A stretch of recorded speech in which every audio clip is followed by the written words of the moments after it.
What's up, YouTube? How you guys doing tonight? I am Mike here. I'm making another video. A couple things I want to talk about just real quick.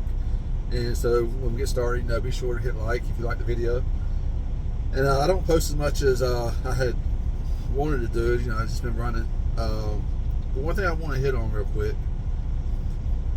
When you come out of school, if you don't know how to back, take the time to kind of learn. I'm at a truck stop right now, and I'm waiting to deliver my load in the morning. And at 4 o'clock, 5 o'clock in the afternoon, there's still a lot of spots that were open. And you see some of these younger truck drivers come in. They come in, they pull up along the curb. And I suspect it's because they don't know how to back very well. Even though there's 40 parking spots open, they pull up along the curb. And I say that because I see it happen a lot at night, later on in the night. You see people coming in, and when their spots open, instead of trying to pull in, sometimes you see them try, and then they get frustrated and they just pull up, and like I said, they'll pull along the curb, or they'll just leave altogether. But at a time of the day, you come into a place like this, instead of just saying, "Oh yeah, I'm gonna pull up along the curb," take that time to learn how to back up a little bit. Go back to watching videos of what you were taught in school when you went to get your CDL or your permit or license, what have you. The truck I have now, I'm doing lease purchase, and I had to go to a garage on my last home time. And then when I go back home, they had to order parts, and I had to go back home. I have to take it back to the garage again because I was at a Flying J one night. It was on the weekends, on a Saturday, and I had backed into a spot. I had like 4 spots on one side of me, 3 spots on the other that were open, and there's like one truck, and then there's like 6 or 7 other spots. So there was plenty of spots open for somebody to park. Now directly in front of me, when I first pulled in, all the spots were full, but a guy had pulled out, and there's an empty spot there. So for this guy, instead of backing into one of these spots over here, he pulled forward for whatever reason. He felt he was able to get into that spot and stay there for the night. So another thing I noticed, his tandems were all the way forward. If you're backing or you're parking or if you're driving in general, guys, you got to realize if your tandems are all the way forward, you're going to have some backswing. Think about that. Think about that backswing when you're turning where your wheels are. So if you got 6 feet hanging off the back, that's going to swing out. So you got to keep that in mind, whether you're backing or going forward or what have you. So anyway, his tandems were all the way forward. I'm already down for the night. I was asleep. It was late, and it was probably about 1:32 in the morning, somewhere in there. And I feel something that wakes me up, and I get out, and this guy from a dart truck, instead of all these places that were open, he decides he wants to try pulling that spot nose first. So he comes over real close to my front end. Didn't see it, but it's just, I'm just going by the way it looked, because a lot of those spots you can't get in there pulling in unless you're way over and get that angle. So I see a lot of trucks trying to pull in forward, and they spend 20 minutes trying to get out of the sticky situation, because it's not like driving a car. They're a lot easier to back into a spot than it is to pull into a spot because of the length of the tractor versus the trailer. Anyway, he has his hand all the way up, and he goes to make that. He comes up real close to my front end, makes that turn, and now I have a busted headlight, a jacked up fender, jacked up bumper, and some stuff that I already took the Freightliner to get the parts ordered. When I go back, I might spend a couple of days getting the truck worked on. So I tried to do it during my home time, even though the shop is about 3 hours away from my home, so it's not as convenient as it may sound. So yeah, messed up my front end. So we spent a couple hours out there just changing information and stuff. He didn't realize he had hit me. If I hadn't woke up, I would have woke up in the morning just pissed because I had a damaged truck. And so his insurance is paying for it, of course, but I'm missing work time because I had, like I said, I had to go back when I did my BPM inspection. I had them look at that and get the estimate for the parts and stuff. So when I go back home, hopefully the parts will be in. I'll be able to get it worked on. But guys, learn how to back. I mean, it's a crucial part of your job. I mean, if you don't know it, take the time to learn it. I couldn't imagine being out here not having a damn clue. I've always been someone out. No matter what kind of field I'm in, whatever job I'm in, I like to know everything about that job, that company, everything I can know. So I can hold myself accountable for everything that I do or I come in contact with. And I could not fathom being out here and not knowing a damn thing about backing. And some of these younger guys coming out don't. And now the new schooling that they're doing that the government took over, they don't even require, I think all they require is straight line backing now. So now a lot of these companies, seen this before, they're charging drivers $25 to back their trailers up to docks, because these drivers get to these locations and they can't back, so they'll get a yard dog, pay a yard dog $25 to back up to the dock for them, back the truck up to the dock. I don't know how that works, whether you unhook it. I don't imagine they get into your tractor and do it. You probably got to unhook the trailer, then they hook up to the trailer and do it with their the yard dog. So learn how to back.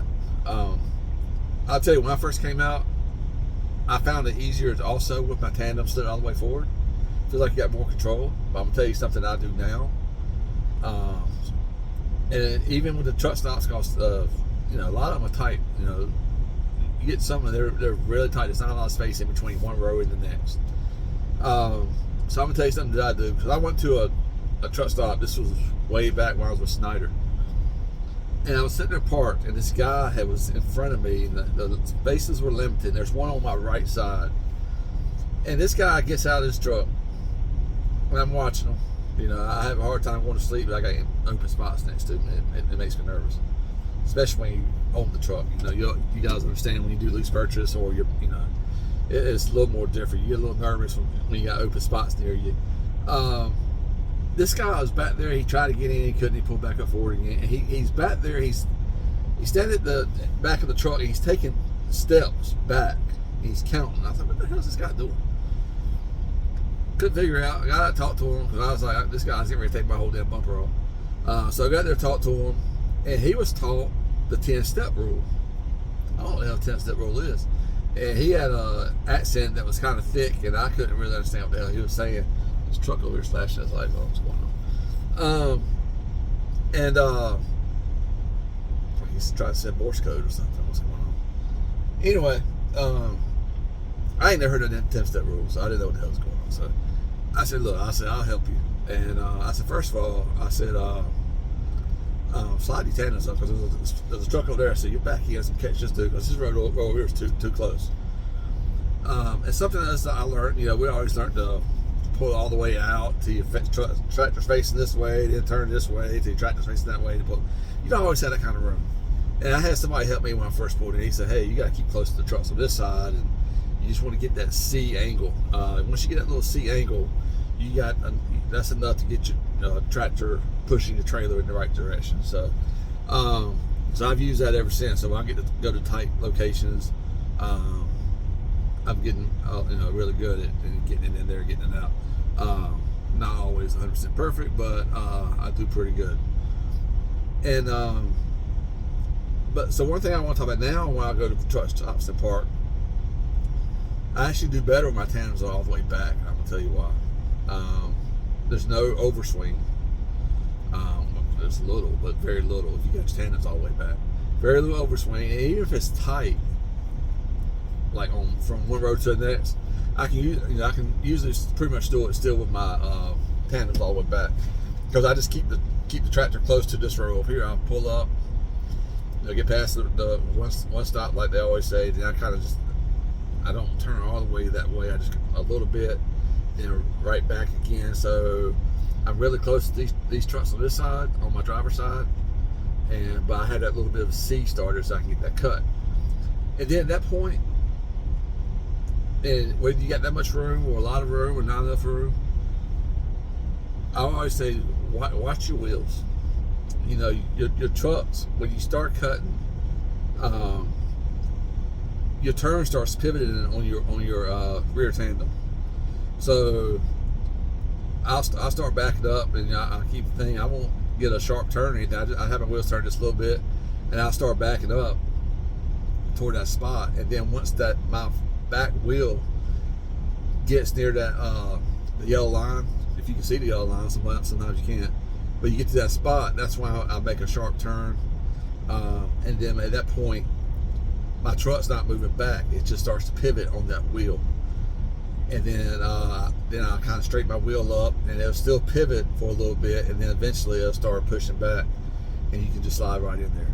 So try that, guys. I mean, honestly, a lot of you guys out here, I mean, you put yourself in danger, you put other people in danger just by not knowing how to back. Backing is a big part of this job. Why the government took over the school, the CDL schools, and what's required, and then they don't even require teaching that kind of stuff no more is beyond me, because honestly, it is a big part. You gotta learn how to back, guys. You gotta learn all the ins and outs. And like I said, that's one tip I can give you is watch your back wheel. Don't feel you gotta turn it all the way out and all the way back. You know, I'm all for, you know, don't back if you don't have to, but pulling in nose first in the parking spots. But you think, okay, even if you do it like midday, pull in, so all these parking spots, I'm just pulling those first. That's great. Let's say you leave in the morning and there's trucks in the road behind you, you know, the next road is over.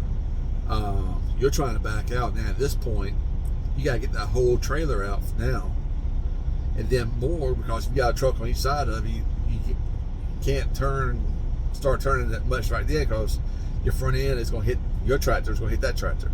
So you got to back way out. If you're in a tight spot, you're not going to be able to back out like that. So pulling in those first just isn't worth it. So definitely, you know, do some backing. You guys have any questions about backing, anything I can help you with, I'd be more than happy to answer any questions for you. But yeah, just, you know, if you're planning on staying in this career, learn the career. You know, another thing, I was at a Target lot several months back. It's probably about 6 or 7 months ago. As I'm talking to a Snyder driver, I was with US Express at the time, was where I'm at now. Great company, by the way. Don't listen to people. Mega carriers, you know, people talk bad about mega carriers. Mega carriers got some of the same accounts that you get in the smaller companies. The difference about mega carrier is they have more options, more times than not, and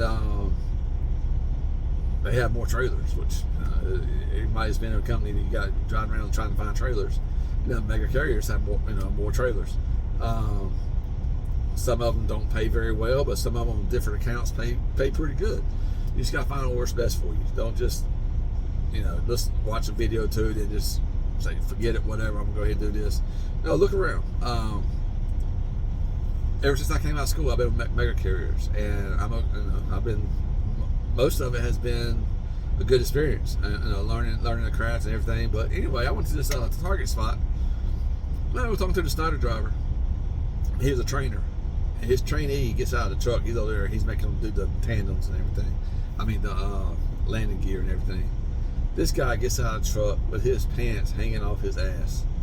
I mean, you know, you see it all the time, but at this point, you're out there, you're representing your company.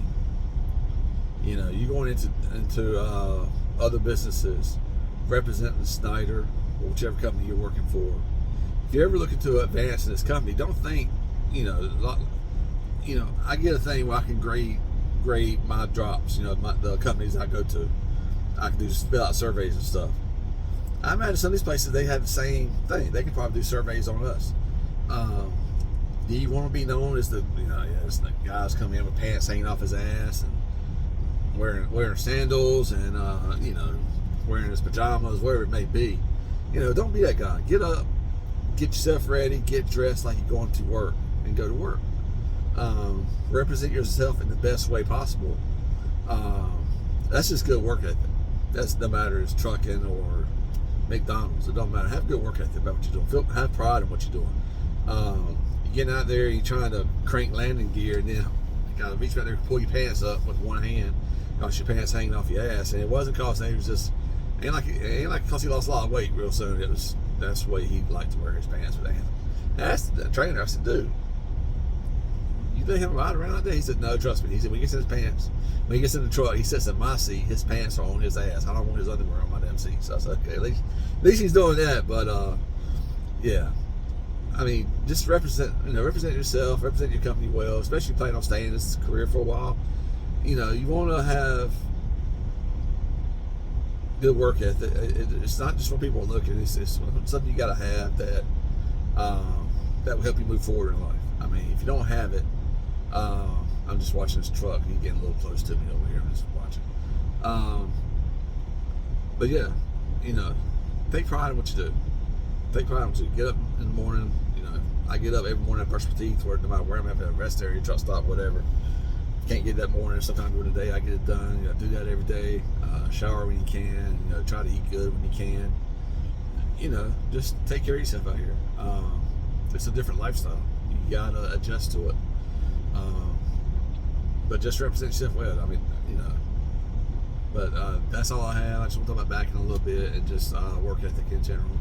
Like I said, if you guys have any questions, feel free to ask me anything that has to do with trucking, or if it's not trucking, you know, what have you. Anything you want to know, hit me up, and I'll talk to you guys later. Have a good night.